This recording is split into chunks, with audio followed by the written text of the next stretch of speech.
Perhaps those that stand out the greatest are the ones in our own celestial neighborhood. From consistently surprising atmospheric phenomena on planets, including the Earth, to the enigmatic behaviors of comets, to the ongoing puzzles of the Sun, the evidence for the electrical connectedness throughout the solar system grows with each new discovery. In recent decades, the discovery of completely baffling exoplanet systems have led some astronomers to acknowledge the need for a whole new theory of planet and star formation. Today, Dr. Michael Clarage, a scientist on the SAFIRE project team, proposes a foundation for a new model of the solar system based on the principles of electrical engineering. Our understanding of our solar system has changed so much in the past few decades that I am standing back more often and asking myself, well, what is the solar system? What are all these planets? And what about all these other planetary systems that the Kepler telescope has discovered? Thousands of star systems, each with their own planets. Many of those star systems are a surprise to contemporary astrophysics because a lot of them do not look very much like our solar system.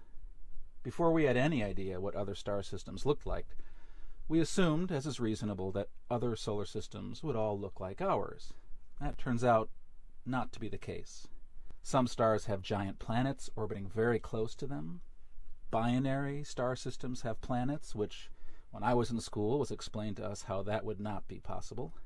One system discovered has a planet that takes tens of thousands of years to orbit. As we collect more data about star systems, we need to open our minds to what the data is telling us. Many astronomers were actually surprised that other stars are surrounded by planets. Myself and many others had the opposite response. I would have been very surprised if we found that other stars were not surrounded by planets. I'm not surprised because of my understanding of what is a star and what is a solar system. Consider this diagram. I did not invent this diagram. It is part of very old cosmological systems. It is a factual diagram. We know all about the existence of cells, people, planets, stellar systems, galaxies. But the diagram is more than facts. It conveys relationship. It conveys an emotional knowledge. The facts are arranged, so to speak, underneath a larger idea. Each of these entities on the diagram is part of a larger world and is composed of smaller worlds. When facts are arranged under a larger truth, then we can understand the facts.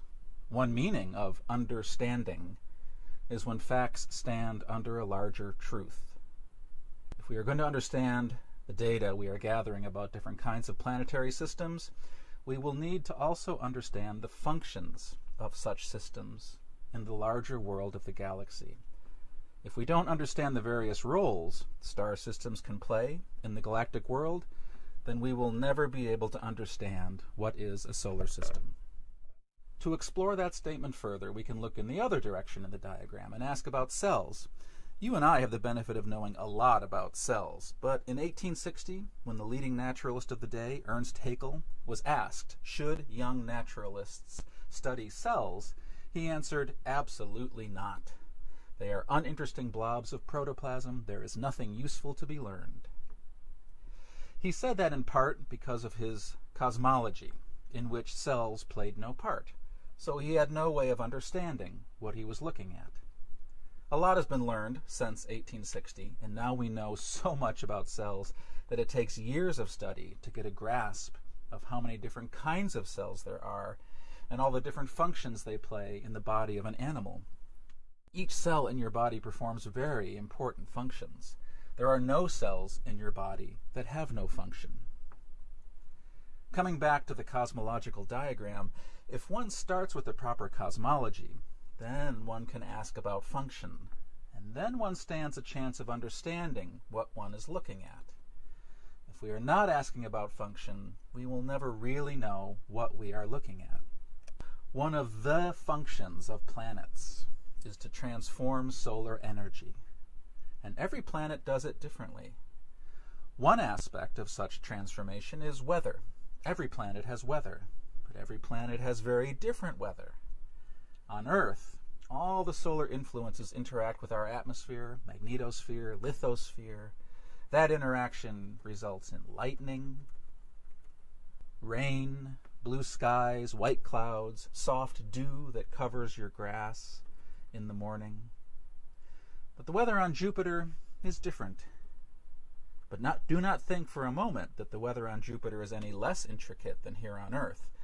Just as here on Earth, weather encompasses the delicate opening of a flower and also the violent explosion of lightning, so also there must be as much variety of gentleness and strength on Jupiter and Saturn and Venus. So even though all the planets share the same sun, the uniqueness of each planet results in different types of transformation of solar energy. Let us take this idea of planets transforming a sun's energy and look at just the electrical aspect of that. Let us look at the entire solar system as an electrical transformer. This is a beautiful sketch of our solar system. The sun is at the center. The entire body of the system is moving through the galaxy, and each planet is revolving around the sun at a different speed. This picture is not to scale, but it gives you a good feeling for the solar system as coils within coils. Think of the planets not as points in space, but think of what their orbits look like over the span of hundreds or thousands of years. Picture not the planet, but the orbit of the planet. And picture that orbit as a wire, which is electrically conductive and can be a part of an electrical circuit. This is not so far from what we know, as each planet is surrounded by highly conductive plasmas. Most of the planets in our solar system have strong magnetic fields, which means there are strong electric currents flowing in and out of the planets. We know that the Earth has regularly about 10 million amperes flowing in and out at the poles at any given time. Here's the same sketch of our solar system from a different point of view. As centuries of our Earth years go by, the inner planets will take many turns around the sun. The outer planets will make fewer turns. In our solar system, seen as coils of wire, the inner planets make many turns around the sun, while the outer planets are wound fewer times. Taking the planets Mercury through Neptune, we see there are 8 coils around the central primary of the sun. The outer coil of Neptune goes round the sun every 165 years. In that time, the other planets will orbit the sun these number of times. In that time, Mercury will go around 684 times, Venus 268 times, and so on. Now, the image I'm describing is well known to every electrical engineer, that of a center core alternating current electrical transformer. The solar system as an electrical transformer is an idea we need to explore if we are going to understand functions. Since Michael Faraday's time, we have learned much about electrical transformers. Electrical transformers is an idea that everyone should try to know something about. It will change the way you see the world. In 1830, Michael Faraday discovered something that completely changed our world. He showed the first examples of electromagnetic induction. This picture is one of the Faraday's original coils. This is an iron ring. You can see the black iron underneath the coils. Around that soft iron ring, he wound wire in 2 sections. On the left, covering a little more than half the ring, is one section of wire coming in on the upper left and winding around the iron ring about 100 times and then leaving. On the right of the ring, there's another wire coming in, winding round, then leaving. The surprise, the magic that changed all of human history, was the finding that if you quickly surge current through the left wire, that induces a surge of current in the wire on the right.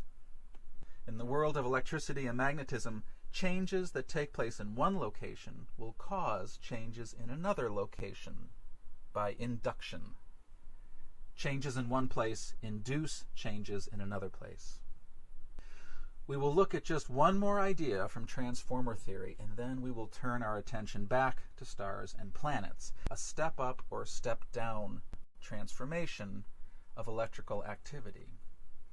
Here is a more schematic drawing of Faraday's induction experiment. Notice on the left, the wire wraps around the core twice as much as on the right.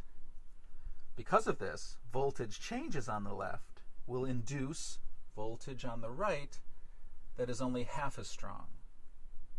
Because the induced voltage changes on the right side are only half of those on the left, this is called a step-down transformer.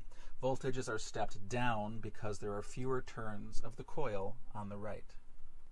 The ratio of the voltage fluctuations on each side is the ratio of the number of turns the wire makes around the core.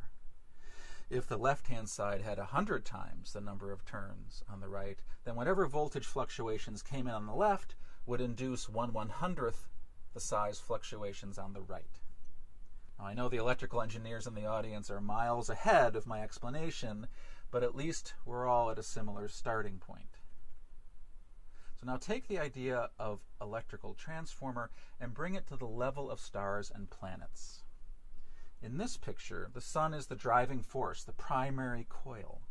The sun is constantly sending out voltage and current fluctuations. These induce voltage and current fluctuations around the Earth and each planet. Now, this is an observed fact. It is not some fanciful theory.